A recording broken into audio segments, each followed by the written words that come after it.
আজকে আমি আর বেষ্টি বসেছিলাম, তখনই মা বলল যা দোকান থেকে ডিম আন। তাই আমি আর বেষ্টির দোকান থেকে ডিম নিয়ে চলে এলাম। তারপর ডিম এনে বাড়িতে কিছুক্ষণ বসেই ছিলাম। তারপর আমরা চলে গেলাম আয়াতদের বাড়িতে। আমাদেরকে দিদি বলেছিল যা আয়াতদের বাড়ি থেকে কাগজি লেবু আন। তাই আমি আর বেষ্টি আয়াতদের বাড়ি থেকে লেবু নিয়ে চলে এলাম। তারপর দিদির হাতে দিয়ে দিলাম।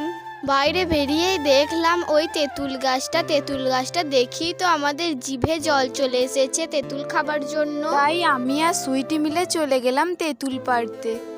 তো এবার আমরা তেঁতুল পারবো। আমরা একটা একটা করে অনেকগুলো তেঁতুল পেড়েছিলাম। যত ভালো ভালো তেঁতুল সব ওপরে ছিল। হাতের কাছে যে কটা তেঁতুল ছিল আমি আর বেষ্টি একসঙ্গে সব তেঁতুলগুলোকে পেরে নিলাম। ছোট ছোট ভাইরা সব মাছ ধরছে। তো দেখো একটা ল্যাটা মাছ পেয়ে গেছে। তো সেই ল্যাটা মাছটাকে বেষ্টি ছাড়াচ্ছিল। তারপর বেষ্টিও একবার ট্রাই করলো তার ভাগ্যে আছে নাকি মাছ।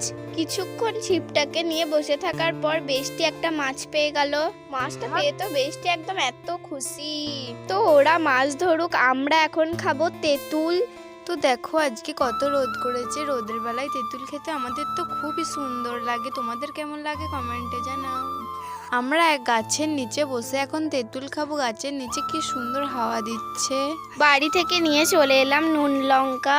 আমরা তো আর থাকতেই পারছিলাম না। তারপর আমরা তেঁতুলটাকে নুনে ডুবিয়ে আমরা খেলাম। খেতে কিন্তু দারুণ লাগছিল। তোমাদেরকে যদি খেতে মন চায় তাহলে চলে এসো আমাদের কাছে, তোমাদেরকে তেঁতুল খেতে দেবো। সব তেঁতুল কিন্তু আমরা খেতে পারিনি, এত টক ছিল। তো আজকের মতো টাটা।